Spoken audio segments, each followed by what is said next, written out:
अगर आपने पुलिस को मारा तो आपके साथ क्या हो सकता है, और अगर आप पुलिस वाले से पिट रहे हैं तो आपके पिटने की क्षमता कितनी है, संयम कितना है, और उस संयम को आप तोड़ेंगे तो आपको नुकसान क्या होंगे और उसके फायदे क्या होंगे। इन सारी चीज़ों पर, इन सारी बातों पर आज हम डिस्कस करेंगे।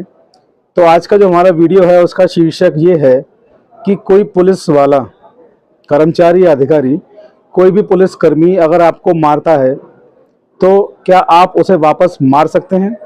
अगर कोई पुलिसकर्मी आपके साथ गाली गलौज करता है, मारपीट करता है, तो उसका प्रतिरोध आप कर सकते हैं, नहीं कर सकते हैं, या किस हद तक आप कर सकते हैं। जी हाँ, मैं आपका दोस्त Pratik Chaudhary, advocate, Chaudhary legal associate से आपका स्वागत करता हूं, आपका वेलकम करता हूं।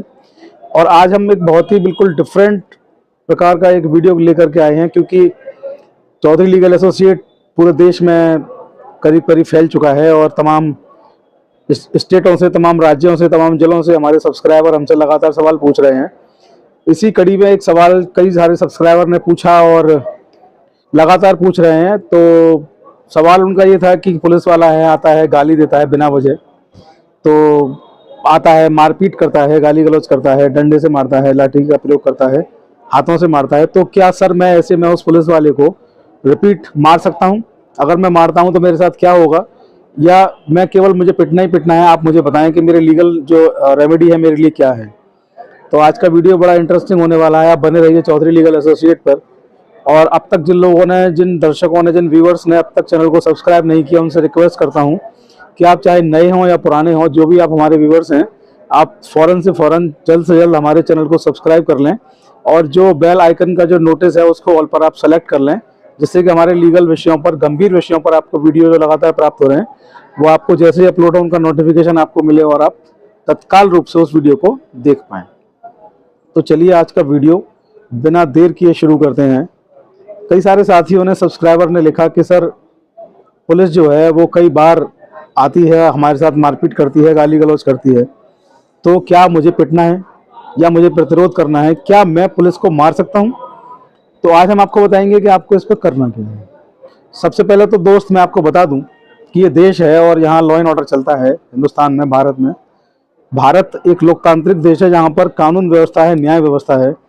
तो सबसे पहले देश के एक जागरूक और जिम्मेदार नागरिक होने के नाते आपका कर्तव्य बनता है कि देश की जो मशीनरी है उस पर आप लोग हावी ना हो, उसका आप लोग उसका प्रतिरोध ना करें। और पुलिस पर, चूंकि पुलिस, सारे पुलिस वाले गलत नहीं, कुछ हो सकते हैं पुलिस वाले गलत हों, तो पुलिस पर कभी आप हाथ ना उठाएं। उनके ऊपर लॉ एंड ऑर्डर को जिम्मेदार मेंटेन करने की जिम्मेदारी उन लोगों के ऊपर होती है। लेकिन पुलिस वाला आपको अगर मारता है और उस कंडीशन में आप अगर अपना आपा खो बैठते हैं और आप बदले में पुलिस पर हमला कर देते हैं, पुलिसकर्मी पर, तो मैं आपको बता दूं कि ऐसे में आपको सरकारी कार्य में बाधा पहुंचाने को लेकर के आपके ऊपर धारा 353 की कार्रवाई हो सकती है, और लोक सेवक के ऊपर हमला करके उसको घायल करने के, उसको गंभीर चोटें पहुंचाने को लेकर के आपको धारा 332 के तहत आपके ऊपर कार्रवाई हो सकती है, आईपीसी। तो आप लोगों को बस सबसे पहले ये तय कर लेना, ये मान लेना है कि भाई आपको अगर इस तरीके से कोई टॉर्चर करता है पुलिस वाला, तो आपको केवल पिटना ही पिटना है, आपको उसका प्रतिरोध नहीं करना है, आपको किसी भी सूरत में उसको मारना नहीं है। अगर वो गाली गलौज कर रहा है, आपको मार रहा है, तो आप उस वक्त पिट लीजिए और उसके जो उच्च अधिकारी हैं उनसे उसकी शिकायत करें, लिखित में शिकायत करें। आपके चोट आई है तो अपना आप डॉक्टरी मुआयना सेल्फ में जाकर के अपने सरकारी अस्पताल में, अपने जिले के में अपना डॉक्टरी मुआयना कराएं, और उस डॉक्टरी मुआयने के साथ अपना आवेदन उस जिले के जो एसएसपी हैं उनको दें, डीएम को दें, उसके ऊपर दें। आप जो भी अधिकारी, जिम्मेदार अधिकारी हैं, अब आपकी रिपोर्ट आपकी दर्ज होगी। अगर वो आपकी रिपोर्ट दर्ज नहीं करते हैं तो आप माननीय न्यायालय जाकर के अपने जिले के उनके जो भी कर्मचारी थे उनके विरुद्ध अपनी रिपोर्ट को आप दर्ज करवा सकते हैं। अब मैं आपको बता दूं कि पुलिस जो है, अगर आप पुलिस को मारते हैं तो उस कंडीशन में जो पुलिस वाला है वो आपको फिर और ज़्यादा मार सकता है, और वो आपको गंभीर चोट पहुंचा सकता है, आपको हानि पहुंचा सकता है।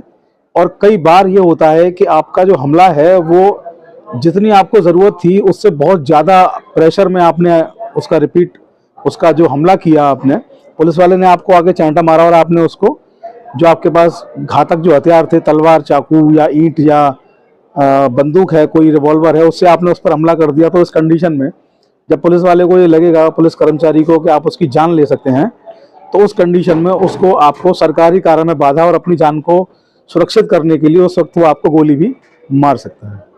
क्योंकि डिफेंस जो है वो आपके पास भी मौजूद है और डिफेंस जो है पुलिसकर्मी के पास भी मौजूद है। तो पुलिसकर्मी जो हैं वो आपको अपने डिफेंस में आपकी जान ले सकते हैं, आपको जान से मार भी सकते हैं। हालांकि वो भी उतने ही बल का प्रयोग करेंगे कि वो आपका जो हमला है उस हमले को नाकाम कर दें। लेकिन सॉरी, अभी खांसी ठीक नहीं हुई पूरी तरह से, तो उस हमले में हो सकता है कि आपकी जान भी चली जाए। दूसरा मैं आपको बता दूं, आईपीसी में कुछ आपको प्राइवेट डिफेंस भी दिए गए हैं जो सेक्शन 96 से लेकर सेक्शन 100 में वो कवर होते हैं।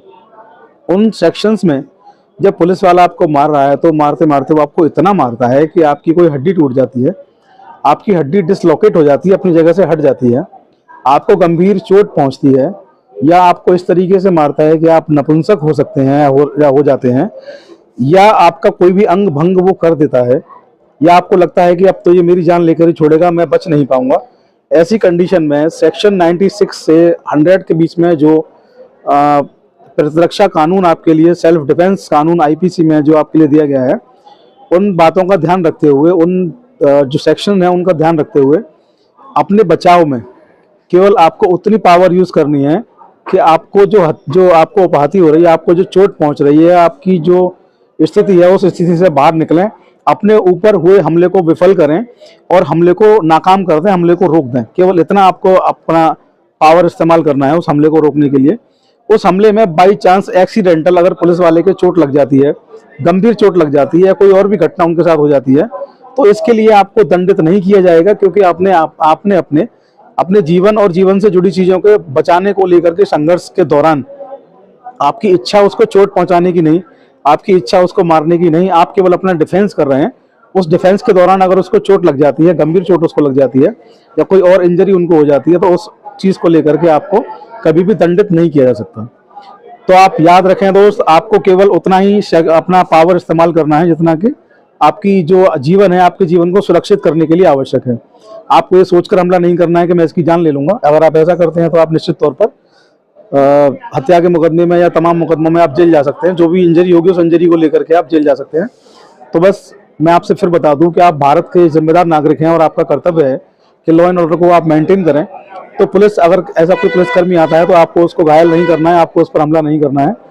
आपको केवल, अगर वो आपको मारते हैं, गाली गलौज करते हैं, तो आप पिट लीजिए, कोई बात नहीं। उनकी शिकायत लिखित रूप में डॉक्टरी मुआयना आप करा लीजिए, उसके साथ में सीनियर्स जो पुलिस ऑफिसर्स है, कोर्ट है, वहां पे जाकर के प्रार्थना पत्र दीजिए, उनके विरुद्ध आपकी रिपोर्ट भी दर्ज होगी। तो आज के वीडियो में इतना ही, जो बताना चाहता था मैं आपको बता चुका हूँ, सारी चीजें क्लियर हो चुकी हैं। इसके बाद भी आपका कोई सवाल अगर रह जाता है तो आपके कमेंट्स आमंत्रित करता हूँ, आप कमेंट लिख कर हमें पूछ सकते हैं। बने रहिए चौधरी लीगल एसोसिएट्स पर। जय हिंद, जय भारत, जय भीम, नमस्कार।